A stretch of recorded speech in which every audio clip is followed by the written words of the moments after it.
तो चलिए second unit का एक इंपॉर्टेंट टॉपिक है, इसमें से एक क्वेश्चन आता है, हमेशा ही आता है कर्व ट्रेसिंग का।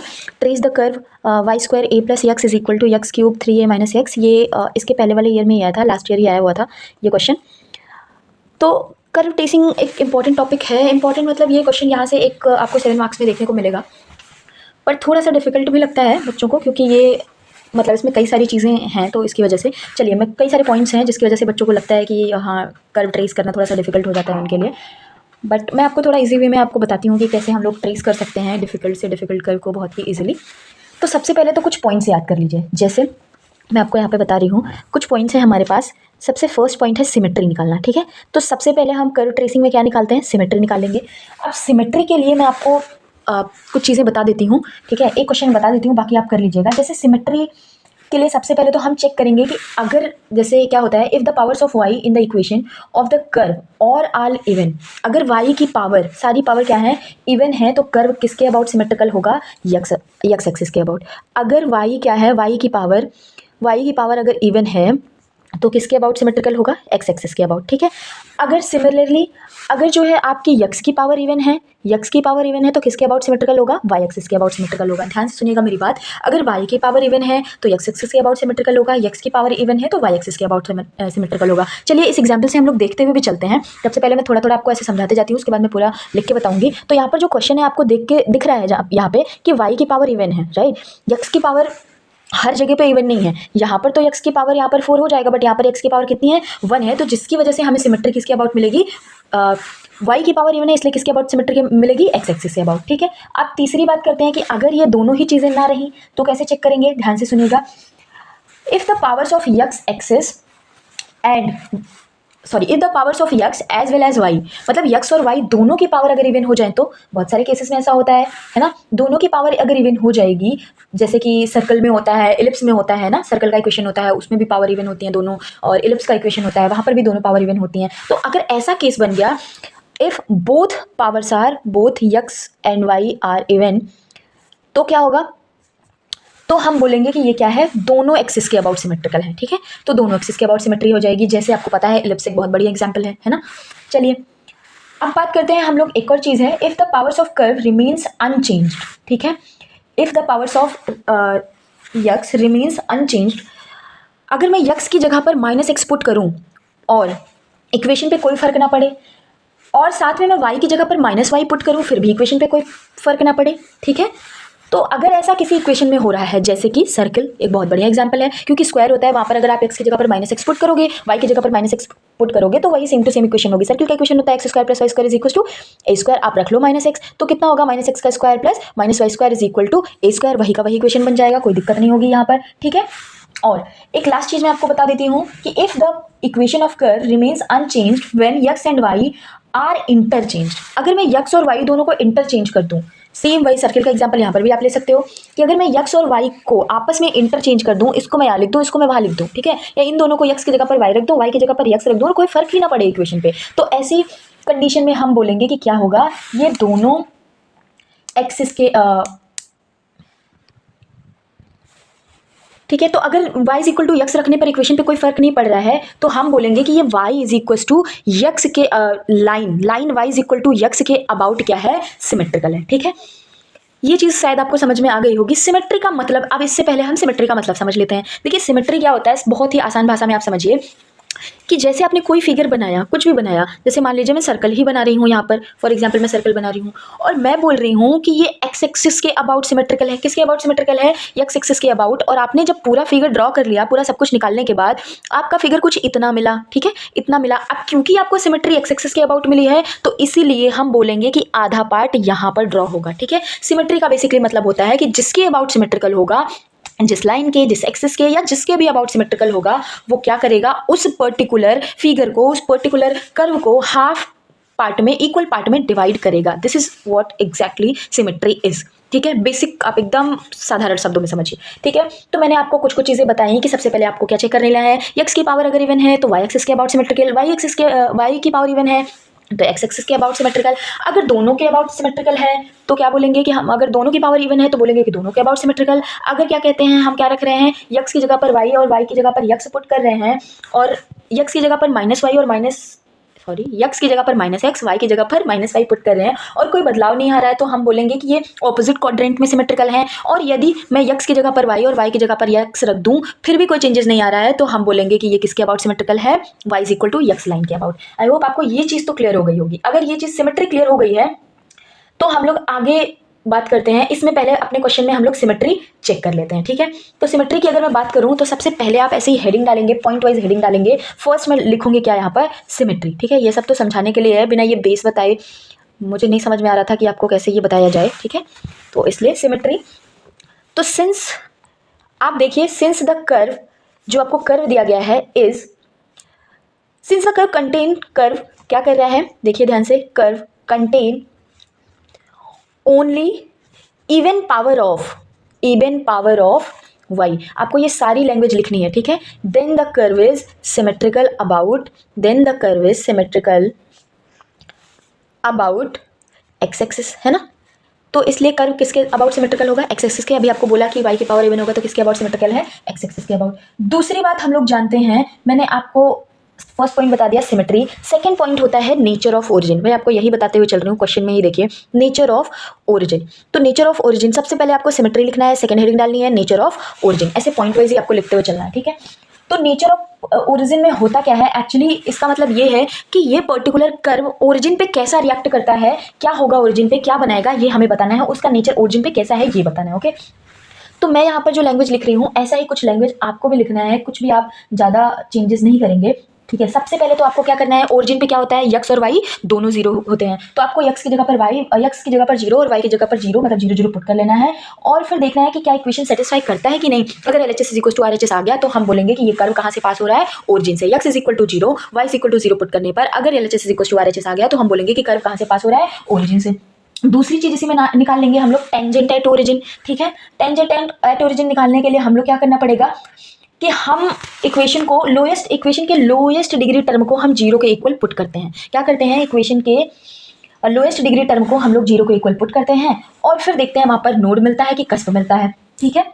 तो नोड और कस्प वहां से निकाल लेते हैं। चलिए मैं आपको अगला पॉइंट क्या बताती हूँ, नेचर ऑफ ओरिजिन। ध्यान से देखिएगा, नेचर ऑफ ओरिजिन में क्या होता है, आपको पता है कि अगर मैं यहाँ पर 0 0 पुट करूंगी तो LHS is equal to RHS हो जाएगा कि नहीं, ठीक है। तो यहाँ पर मैं लिख दूंगी क्लियरली, आपको लैंग्वेज जरूर लिखना है, इसमें लैंग्वेज के ही नंबर हैं, कुछ ज़्यादा सोल्यूशन करना नहीं है, मतलब सॉल्व करना नहीं है, तो इसलिए लैंग्वेज आपको लिखना है। Clearly the curve passes through, जो आपको समझ में आ रहा है, जो आपने किया वही लिख देना है, पासिस थ्रू द ओरिजिन। आपको दिख रहा है कि कर्व कहाँ से पास कर रहा है, ओरिजिन से। then tangents, ठीक है, then tangents at the origin, then tangents at origin is obtained by equating, अभी मैंने आपको बोला, to 0 the lowest degree term, ठीक है। अभी मैंने आपको बोला कि पहले तो हमें चेक करना है कि क्या ये ओरिजिन से पास कर रहा है कि नहीं पास कर रहा है, तो हम 0 रखेंगे तो LHS इक्वल टू RHS आएगा। अब अगली बात हम करते हैं कि अब हमें इसके बाद क्या निकालना है, टेंजेंट देखना है कि क्या ओरिजिन टेंजेंट पे है, क्या है टेंजेंट का कंडीशन। तो हमें क्या बोला गया है कि लोएस्ट डिग्री टर्म को हम क्या करेंगे, 0 के इक्वल पुट करेंगे।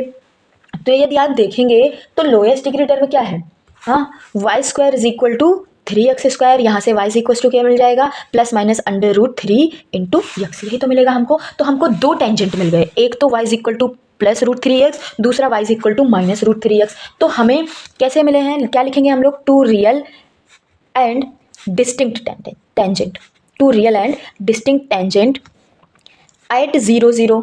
तो अगर रियल एंड डिस्टिंक्ट होते हैं तो क्या होता है, नोड होता है। अगर आपको दो टेंजेंट मिले और दोनों रियल हैं और डिस्टिंक्ट हैं, आपको पता है कि अगर आप y equal to plus √3x draw करोगे तो कहीं और ड्रॉ होगा, अगर आप y equal to minus √3x draw करोगे तो कहीं और ड्रॉ होगा, है ना, दोनों अलग अलग साइड पे ड्रॉ होंगे। तो इसलिए दोनों रियल तो हैं पर कैसे हैं, डिस्टिंक्ट हैं। तो इसलिए यहाँ पर क्या बनेगा है, सिंस 0 0 पे क्या होगा, नोड होगा। फॉर एग्जाम्पल अगर यही टेंजेंट हमको सिर्फ और सिर्फ क्या मिलता, कुछ मान लीजिए 3y इक्वल टू 3x मिल जाता, सिर्फ क्या मिल जाता 3x, या 2 बार 3x मिल जाता, तो मुझे यहाँ पर क्या मिल जाता, नोड ना मिलके मुझे क्या मिलता, कस्प मिलता। क्योंकि यहाँ पर ये कैसे होते हैं, डिस्टिंक्ट ना होकर के ये कैसे होते, सेम टेंजेंट होते, तो यहाँ पर क्या बनता, कस्प बनता। तो आई होप आपको यहाँ पर नोड और कस्प भी क्लियर हो गया होगा और नेचर ऑफ ओरिजिन भी समझ में आ गया होगा। चलिए हम लोग अगला थर्ड पॉइंट की बात करते हैं। थर्ड पॉइंट इज एसिम्प्टोट, ठीक है। तो एसिम्प्टोट में क्या करना होता है, देखिए एसिम्प्टोट है क्या, पहले तो ये जानना है। एसिम्प्टोट का मतलब होता है कि ऐसी स्पर्शी, एसिम्प्टोट को हम लोग हिंदी में कहते हैं अनंत स्पर्शी, ठीक है, जो आपके कर्व को जाके कहाँ पर टच करेगा, इन्फिनाइट पर, ठीक है। तो एसिम्प्टोट का मतलब तो ये हो गया। सबसे पहली बात तो आपको जानना है कि ये होता क्या है, ठीक है। तो एसिम्प्टोट का मतलब कि जो आपके कर्व को कहाँ पर टच करे, इनफाइनाइट पे टच करे, ठीक है। तो चलिए हम लोग कैसे एसिम्प्टोट कैलकुलेट करते हैं वो निकालते हैं। तो हमें क्या करना होता है इसके लिए, सारे क्वेश्चन में यही करना है आपको, इक्वेटिंग टू जीरो, ठीक है। और जो भी आप कर रहे हो, जो भी आप प्रोसीजर फॉलो कर रहे हो, उसको लिखना इज वेरी इंपॉर्टेंट, ठीक है। Equating to zero the coefficient of highest power of y। तो हमें y की हाईएस्ट पावर को क्या करना है, जीरो के इक्वल कर देना है और देखना है कि क्या एसिम्प्टोट मिलेंगे। तो हमें क्या मिलेगा, we get asymptote parallel to y axis. अब ध्यान से सुनिए क्योंकि अभी इस देखिए, अगर आप y की हाईएस्ट पावर को जीरो के इक्वल करोगे, y की हाईएस्ट पावर के कोफिशिएंट को जीरो के इक्वल करोगे तो आपको y एक्सिस के पैरेलल के सारे एसिम्प्टोट मिलेंगे। यदि आप x की हाईएस्ट पावर को जीरो के इक्वल करोगे तो आपको क्या मिलेगा, y एक्सिस के x एक्सिस के पैरेलल सारे एसिम्प्टोट मिल जाएंगे। पर आपको तो दोनों करना पड़ेगा, ठीक है। पहले हम चेक करेंगे x का फिर y का, ठीक है। तो यहाँ पर क्योंकि अगर मैं यक्स का जो है कोफिशिएंट अगर मैं जीरो के बराबर, देखिए यक्स के हाईएस्ट पावर का अगर मैं कोफिशिएंट जीरो के इक्वल पुट करूं तो मुझे पता है कि यक्स की हाईएस्ट पावर कितनी मिलेगी। यहाँ से देखिए यक्स की हाईएस्ट पावर कितनी होगी, 4 होगी। और जिसका कि कोफिशिएंट क्या है, कांस्टेंट है, और किसी कांस्टेंट को मैं जीरो के बराबर तो लिख नहीं सकती हूँ। तो यहाँ से मुझे कोई एसिम्प्टोट नहीं मिला। अब हम आते हैं वाई पर। तो वाई की मैं इसलिए मैंने वाई का ही लिखा है, equating to zero the coefficient of highest power of y. तो मैं वाई की हाईएस्ट पावर को क्या करूँगी, जीरो के इक्वल कर रही हूँ। देखिए यहाँ पर y की हाईएस्ट पावर कितनी है, 2 है, और उसका कोफिशिएंट कितना है, a प्लस एक्स है। इसको मैं जीरो के इक्वल पुट करूंगी तो मुझे एसिम्प्टोट क्या मिल गया, x is equal to -a। आपको भी यही करना है, आपको x और y दोनों के हाईएस्ट पावर को क्या करना है, जीरो के इक्वल पुट करना है। लेकिन अगर दोनों में से किसी का भी कोफिशिएंट अगर कांस्टेंट है तो आप उसको जीरो के इक्वल पुट नहीं कर सकते हो, ठीक है। इसका मतलब उसके पैरेलल कोई एसिम्प्टोट नहीं है, इसीलिए उसका कोफिशिएंट आपको क्या मिल गया, कांस्टेंट मिल गया। और हमें पता है कि इसके अलावा कोई एसिम्प्टोट नहीं है। आपने अभी चेक किया, no asymptote except x is equal to -a। इसके अलावा कोई अदर एसिम्प्टोट नहीं है, आपने चेक करा। अब चलिए चौथे पॉइंट की हम लोग बात करते हैं। Fourth point is point of intersection. यहाँ से आपको काफ़ी चीज़ें क्लियर होती जाएंगी। ये 3 पॉइंट्स अगर आपको समझ में आ गया उसके बाद तो आप समझ जाएंगे पॉइंट ऑफ इंटरसेक्शन, ठीक है। Point of intersection with axes, ठीक है। इन एक्सेसेस का इंटरसेक्शन पॉइंट क्या होगा, ऐसा क्या पॉइंट होगा जहाँ ये आपस में इंटरसेक्ट करेंगे। तो ये निकालना सब लोग जानते ही हैं, सबको पता है कैसे निकालते हैं, बट स्टिल हम लोग यहाँ पर थोड़ा सा सीखते हैं। तो पॉइंट ऑफ इंटरसेक्शन निकालने के लिए क्या करना होगा, मुझे एक को जीरो के बराबर पुट करना है। मैंने y को क्या किया, जीरो के इक्वल पुट कर दिया, तो मुझे क्या मिल गया, देखिए y को जीरो के इक्वल पुट किया तो मुझे मिला x² 3a माइनस यक्स, है ना। y को जीरो के इक्वल पुट कर दिया, या x³ है यहाँ पर, इज इक्वल टू जीरो मिल गया, विच इम्प्लाइज मुझे x इज इक्वल टू क्या मिल जाएगा, जीरो और 3 है, यही तो मिल गया मुझे, ठीक है। यहाँ से ये मिल गया। अब पॉइंट मैं यहाँ पर थोड़ा सा जो भी लैंग्वेज लिख रही हूँ आप उसको ध्यान से सुनिएगा। Since point of intersection with x axis are, क्या क्या पॉइंट है, 0 0 और क्या है 3a, 0, क्योंकि y की वैल्यू तो हमने क्या पुट करी है, 0 मिली है। तो पॉइंट्स क्या मिल गया, यहाँ से हमने y की वैल्यू क्या पुट करी है, 0 पुट करी है। तो जब हमने y की वैल्यू 0 पुट करी तो x की वैल्यू मिली 0 और y तो 0 था ही। और दूसरा क्या इंटरसेक्शन पॉइंट मिला, हमने y की वैल्यू 0 पुट करी, x की वैल्यू क्या मिली 3a, तो दूसरा पॉइंट मिल गया 3a, 0। ये पॉइंट ऑफ इंटरसेक्शन हो गया और इसके अलावा कोई भी इंटरसेक्शन पॉइंट नहीं मिलेगा। चलिए आगे बात करते हैं, ठीक है। चलिए लास्ट, इसके बाद हमको क्या करना है, टेबल बना लेना है, ठीक है। टेबल बनाने के बाद हम लोग क्या करेंगे, ग्राफ बनाएंगे। चलिए फटाफट मैं आपको टेबल बनाना बता देती हूँ। देखिए टेबल में आपको यहाँ पर सारे वैल्यू क्या क्या पुट कर रही हूँ वो मैं लिख के दिखा रही हूँ। आप कैलसी से कैलकुलेट करके आप चेक कर लेना कि वही वैल्यू आ रही है या नहीं आ रही है, क्योंकि सबको पता है यक्स की एक वैल्यू मैं आपको दे दूंगी तो वाई की वैल्यू सब लोग निकाल सकते हैं, ठीक है। तो यहाँ पर यक्स है और यहाँ पर वाई, ध्यान से समझिएगा। तो यक्स की वैल्यू मैं क्या पुट कर रही हूँ, ध्यान से देखिए। अगर मैं यक्स की value less than -a put कर रही हूँ, आपको अपने इस एसिम्प्टोट को ध्यान में रखना है, क्योंकि यही है जो उसको इन्फिनाइट पे टच कर रहा है। तो इसी के इर्द गिर्द आपको वैल्यू रखनी है। तो मैं क्या पुट कर रही हूँ, मैं यक्स की वैल्यू -a से छोटी वैल्यू रखूँगी। कुछ भी रख लो आप, -a से छोटी कोई भी वैल्यू रख लो तो क्या मिलेगी। अगर यक्स की वैल्यू मैं -2a रखूँगी या -3a, कुछ भी रखो आप, कोई भी छोटी वैल्यू रखो, -2a, -3a या 1.5a, माइनस का 1.5a, कुछ भी रखोगे तो आपको y क्या मिलेगा, इमेजिनरी मिलेगा। और जो भी इमेजिनरी वैल्यू मिलेगी उसको मैं कंसीडर नहीं करूँगी, क्योंकि उसको हम लोग ड्रॉ नहीं कर पाएंगे ना। अब अगर मैं x इज इक्वल टू, देखो x is equal to -a put कर दूंगी तो y कितना मिल जाएगा, इन्फिनाइट। आपको पता ही है क्योंकि ये एसिम्प्टोट है, x is equal to -a, अनंत पे है, तो वैसे भी क्या मिलेगा, इन्फिनाइट मिलेगा। अगर मैं x की वैल्यू 0 पुट कर दूं तो y कितना मिलेगा, 0। आपको पता है इंटरसेक्शन पॉइंट निकालना है आपने। यदि मैं x की वैल्यू क्या पुट कर दूं, a/2 पुट कर दूं, आप ये निकाल लेना, तो कितना मिलेगा a/2 इंटू √5/3 मिलेगा। यदि मैं x की वैल्यू क्या पुट कर दूं, 2a पुट कर दूं, तो क्या मिलेगा, y की वैल्यू 2a/√3 मिलेगा। यदि मैं x की वैल्यू 3a पुट कर दूं तो कितना मिलेगा, यहाँ पर हमको 0 मिलेगा। और अगर मैं x की वैल्यू 3a से बड़ी रख रही हूँ तो क्या मिल जाएगा, y इज़ इमेजिनरी। देखिए अगेन, तो हमें इमेजिनरी मिल गया, तो 3a से आगे वैसे भी वैल्यू हम नहीं पुट कर पाएंगे, कोई चांस ही नहीं है हमारे पास, है ना। अब हम इसको ड्रॉ करेंगे। ड्रॉ करने के लिए देखिए ध्यान से, यहाँ पर हमने x एक्सिस y एक्सिस बना लिया। अब सबसे पहले हम क्या ड्रॉ करेंगे, x is equal to -a asymptote, जो कि कहाँ ड्रॉ होगा आपको पता है, यहाँ 1 यहाँ 2। देखिए हमें इसको जो भी एसिम्टोट मिला है उसी हिसाब से हम नंबरिंग करते हैं, जैसे ये +a, ये +2a, +3a and so on, ऐसे यहाँ पर -a, -2a एंड -3a, ऐसे ही यहाँ पर +a 2a 3a, यहाँ पर -a 2a और 3a रखते जाएंगे, ठीक है। तो -a कहाँ ड्रॉ होगा, x is equal to -a यहाँ पर ड्रॉ हो जाएगा, ठीक है। ये लाइन क्या है, x is equal to -a की है, ठीक है, -a। और उसके बाद में हमारे पास क्या है, दो टेंजेंट हैं जो कि है y is equal to ±√3x। वो कहाँ ड्रॉ होंगे, दोनों एकदम एक दूसरे के ऑपोजिट ड्रॉ होंगे। आपको पता है y is equal to x line कैसी होती है, ऐसी होती है। तो y is equal to +√3x -√3x कहाँ ड्रॉ होंगे, देखिए यहीं पर तो ड्रॉ होगा, एक प्लस वाला इधर और माइनस वाला इधर, है ना, ऐसे ही तो ड्रॉ होगा। चलिए, तो आपको ये समझ में आ गया कि y is equal to +√3x है और ये y is equal to -√3x है। अब बात करते हैं हम अपने पॉइंट्स की, फटाफट पॉइंट्स देख लीजिए। पॉइंट्स है हमारे पास ये ऊपर रखे हुए हैं टेबल में। देखिए जब मैं x की वैल्यू 3a रख रही हूँ तो y कितना हो जा रहा है, 0 हो जा रहा है, ठीक है। एक तो पॉइंट हमें ये मिल गया। जब मैं यहाँ से देखते हैं, चलिए यहाँ से शुरू करते हैं हम लोग, तो क्योंकि यहाँ पर तो इमेजिनरी मिल जा रहा है, इसको तो हम ड्रॉ नहीं कर पाएंगे, इन्फिनाइट को भी ड्रॉ नहीं कर पाएंगे। यहाँ से देखते हैं, x की वैल्यू 0 तो y 0 कहाँ मिलेगा, ये पॉइंट मिलेगा ना, x की वैल्यू 0 y की वैल्यू 0, ये वाला पॉइंट मिल गया। अब देखिए x की वैल्यू a/2 कहीं यहीं तो मिलेगा, यहाँ कहीं पॉइंट होगा। x की वैल्यू a/2 तो y की कितनी वैल्यू है, x की वैल्यू a/2 तो y की a/2 इंटू √5/3 है, ठीक है। तो ये पॉइंट आप यहाँ, ये पॉइंट हो गया।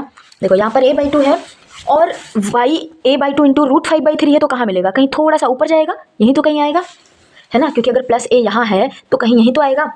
आगे देखिए x की वैल्यू 2a तो y कितना है, 2a/√3। x की वैल्यू 2a, x 2a यहाँ पर है तो y कितना है, 2a/√3। तो अगर 2a यहाँ पर y का है, देखिए ध्यान से सुनिए, तो √2a/√3 मतलब इससे कम, तो कहीं यहाँ पर आएगा, है ना। आगे देखिए, अगर x की वैल्यू मैं 3a रख रही हूँ, x की वैल्यू मैं 3a रख रही हूँ, तो क्या हो जा रहा है, 0 हो जा रहा है y। तो यही तो पॉइंट होगा जहाँ पर 3a, 0 आएगा, ये वाला पॉइंट, है ना। तो चलिए फटाफट हम लोग इसको सारे पॉइंट्स को मिला लेते हैं। आप जब इसको सब मिलाओगे तो ये कुछ इसके बाद 0 पे आ गया, तो यहाँ पर आएगा, है ना। थोड़ा सा मेरा फिगर थोड़ा इधर उधर हो गया, मुझे 2a को यहाँ लेना चाहिए था, क्योंकि ये, बट फिर भी आप समझिएगा। उसके बाद अब जब यहाँ ड्रॉ करोगे नीचे, तो क्योंकि हाँ आप देखिए सिमेट्री की ध्यान से समझिए, इसको मैं थोड़ा सा आगे बढ़ा देती हूँ। मैंने आपको बोला कि ये किसके अबाउट सिमेट्रिकल है, अभी अभी आपने निकाला कि ये y एक्सिस के किसके अबाउट सिमेट्रिकल है, x एक्सिस के अबाउट, क्योंकि यहाँ पर y की पावर इवन है। तो यहाँ पर सेम फिगर जो ऊपर बना है ना, वही चीज़ क्या बन जाएगा, नीचे भी बन जाएगा, कुछ इस तरह से फिगर बनेगा। एक्चुअली ये ऐसा बनता है, ठीक है, ऐसा, ये इस तरह से। बस आपको पॉइंट्स लिख के दिखा देने हैं, और कोई बात नहीं, मेरा थोड़ा सा छोटा बड़ा हो गया है, बट इट्स ओके, ठीक है। तो ये हमें मिल गया और यही है आपका कर्व ड्रॉ हो गया। आपको बहुत इजीली ड्रॉ, अगर आपको आता है ना, तो आप बहुत आसानी से कर सकते हैं। Thank you so much for watching this video. Please do like, share and subscribe.